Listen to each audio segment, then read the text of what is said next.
Hello everyone. Today is the 14th time of my life story, Father, Son, and the Violin. Now we continue to tell the story how I learned the violin. Okay. A palace of art. Last time we talked about the school was about to buy new instruments. But the bad news was the school decided to delay the money to my team for 1 semester. It means that semester there's no new violin. Thus, Ma's favor of helping me to play the violin dropped promptly. One day, as soon as the rehearsal ended, Ma hurried out with her violin. I intercepted her at the doorway and asked, "Why in such a hurry? Don't bother me, I will be late." Ma pushed me away and ran out. "Where are you going?" I asked again to her back. "That's a secret," Ma answered without turning her head.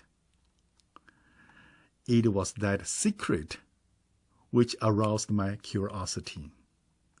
I could not help telling her. I hid myself every 3 or 5 steps. In fact, that was unnecessary, because Ma was too busy running to look back. After following her for a while, I saw that he went into a side door beside a Christian church. I stopped in front of the church, hastened to follow her in. As in China by that time, churches were similar to temples. Both belonged to the 4 Odes. Okay, it's the enemy of the revolution. Seeing nobody around, I kept my heartbeat under control and gathered the courage to walk closer to the church. The main gate of the church was marked with red paper seals. As the seals were old and ragged, it was indistinguishable which revolutionary organization's revolutionary activity it was. I stood there, raised my head, looking up to the top of the church. I wondered about the existence of God. It was at that moment that I heard a sound from God.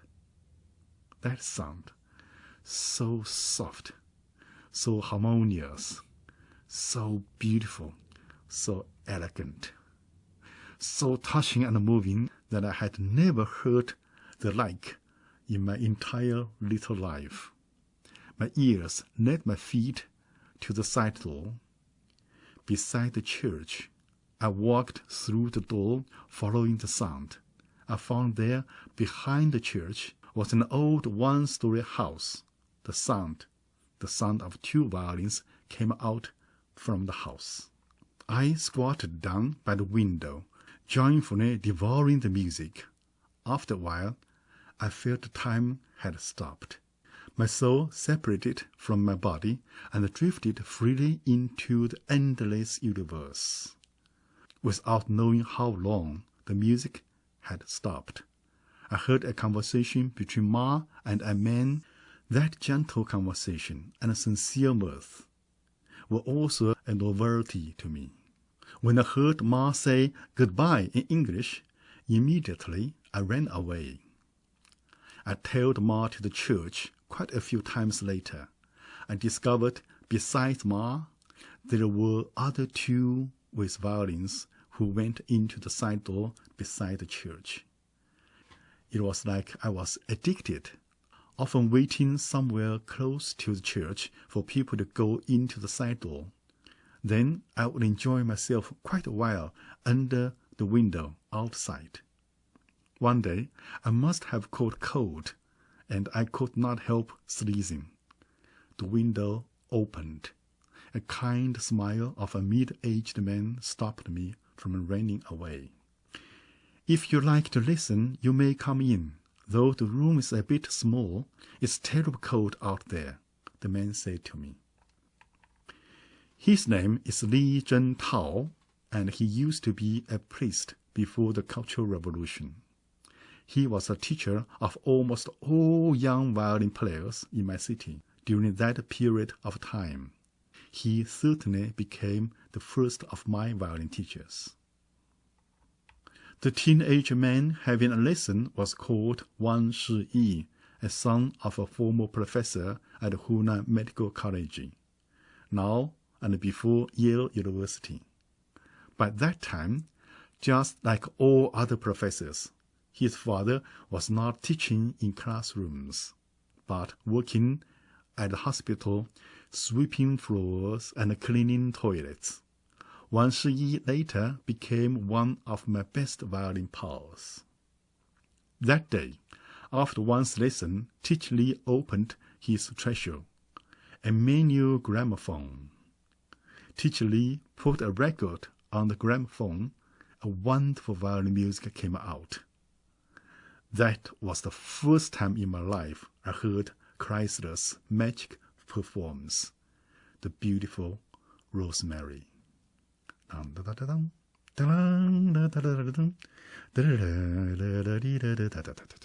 Okay, I can play later for you. No problem. This is my favorite. After that, Li told me a word that was also first to hear in my life. Christmas. Yes, that was Christmas Eve.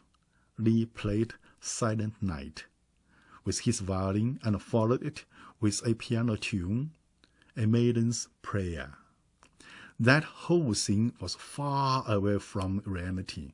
To me, Li's violin sound came from another world, a world totally different from the violent, brutal Cultural Revolution. That violin sound made me drunk, made me crazy, to use an inappropriate but very accurate figure of speech. I was drugged by the music. On the way home, I walked shoulder to shoulder with Wang Shiyi.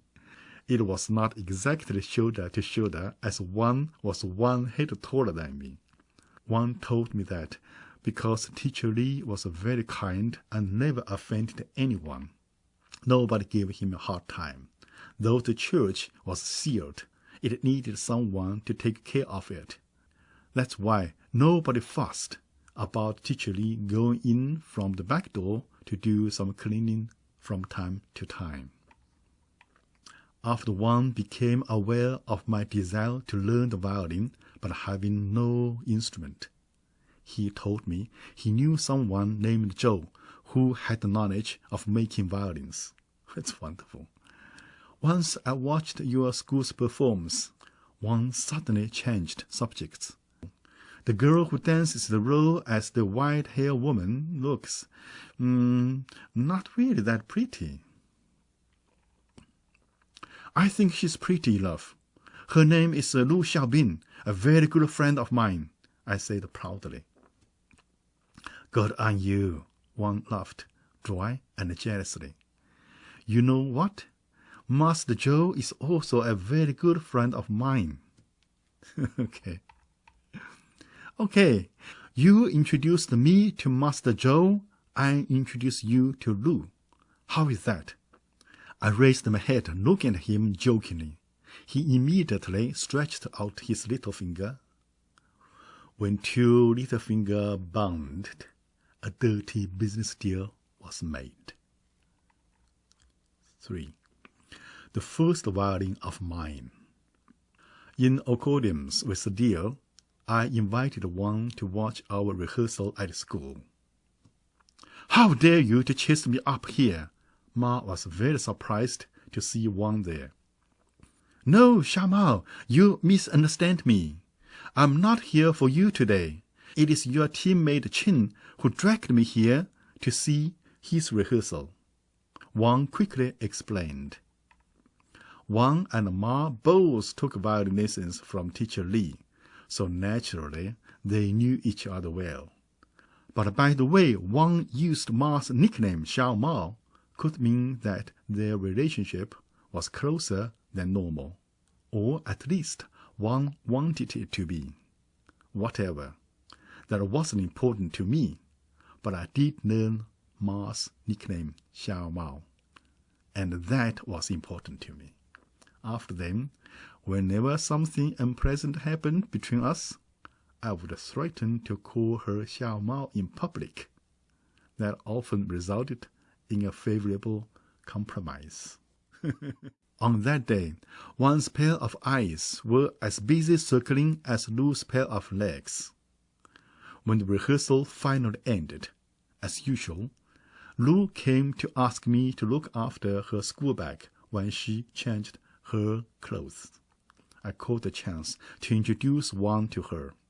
Suddenly, not knowing why, I felt uneasy and somehow ashamed, as if having sold something that I did not really possess.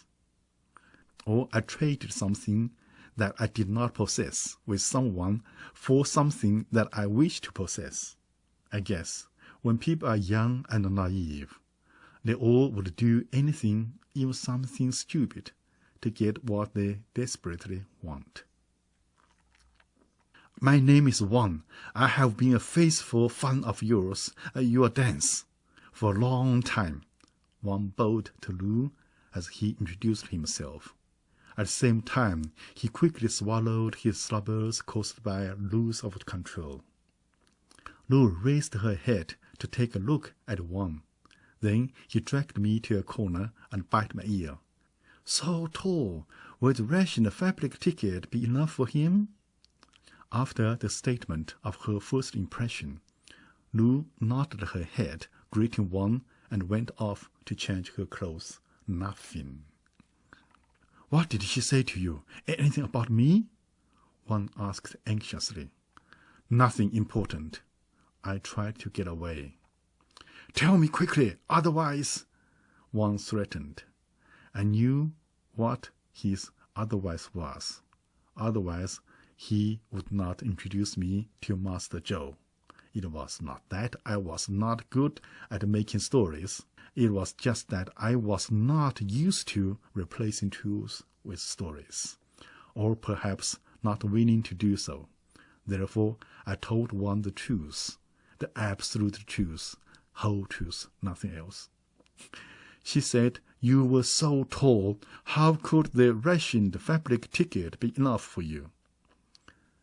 At that time in China, almost everything was on quote strictly by folk registration. Registration at birthplace, where you live, and that cannot be changed, never. By that time, now it's okay. Everything had a ticket, rice ticket, oil ticket, tobacco ticket, tofu ticket, match ticket, etc., etc., etc. One heard that and turned from excited to sentimental. He expressed his feelings with tears filled with his eyes. How kind of her to put thoughts on me so concretely and so far away. He would be a very good wife. Ma kept watching closely to the drama for the duration. He rewarded me with a bright look, probably meant to thank me for doing such a good job of killing two birds with one stone for her. It means one chased her and she didn't like it. Then I introduced Lu Xiaobing to Wang. Then she had a chance to chasing Captain Li. That was the meaning I threw one stone, killing two birds for her. And then, as always, Ma went to glue Captain Li with some smart excuses. On the way to Master Zhou's home, Wang sang a song loudly. The lyrics were something like, I remember that moment of wonder. You appeared at my present, just like an illusion written in water. Very romantic. That thing, if it were today or in the movie, must be, I am in love. Wow. But I was not at all in the mood of poetry. On the contrary, I felt somewhat lost. The only way to recover my feeling was to get to Master Zhou's home as quickly as possible and watch him making a violin for me at once. In front of Master Zhou's home, one suddenly held me up. He said to me, "You don't have to say anything. I will tell Master Zhou that Teacher Li told you to see him. Though they have been friends for many years, they dare not to see each other since the Cultural Revolution. Therefore, Master Zhou wouldn't find out the truth." Seeing my look of reluctance, he persuaded, "Don't worry. This is not the first time Master Zhou's door opened from inside. The first words that came out from Master Zhou were, "You must be little Chen. Father Li told me about you. Come on in, please." Both Wang and I were embarrassed by Zhou's unexpected welcome speech. The result of our negotiation was, Zhou, under pressure from the society, dared not to make violins anymore. The only possibility left was that I bring my own wood and borrow his tools and workshop to make one by myself. At least, namely, by myself. Back home, I took apart the family's only wooden chair with a back, using the excuse that there was a crack in the chair already. Next, I took a piece of pine from my own bed. Actually, the bed I shared with my elder brother, Dan Xin. After that, every day I ran to Zhou's home after school. 3 weeks passed, under the guidance of Master Zhou, or should I say, partly under the hands of Master Zhou, as I cut my forefinger by the very end of the violin making. A violin-shaped wooden box formed. On the day of the violin completion, I used my 2 days' lunch money, 20 fen renminbi, 20 cents, to buy a bag of cookies and rush to Zhou's home. "It's not varnished yet," Zhou said to me as he pushed the bag of cookies back. Later, I can't wait 1 minute longer." I wrapped the violin-shaped wooden box with a few used newspapers and rushed home merrily. Nobody was at home except our next-door neighbor Mei Mei was cooking in the kitchen. I waved my treasure at her excitedly, but Mei Mei seemed not to be interested. She did not even stop cutting her firewood. A short moment later, she went into her room and walked out again with a very old violin case, saying, "Remember my elder brother took the violin from the 4 Oats trash place? The red guards smashed the violin and left only this regular box."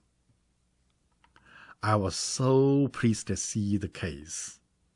"Recycled waste," I repeated, a popular revolutionary slogan at the time. Recycled waste. I repelled the case with violin glue and plastic tape. Then I took apart Dan Xin's old broken erhu, 2-stringed Chinese musical instrument, put the rusted strings on the violin-shaped wooden box, and some rosin on the erhu bowl. Soon after that, my newborn baby cried for the first time. Must be horrible, but to me that was the... Sorry, No doubt it was an ugly sound from an ugly violin made by a 14-year-old ugly boy, but that was my violin. The sound could scare people to death, but to me, that's the most wonderful, most beautiful sound in the world. Okay?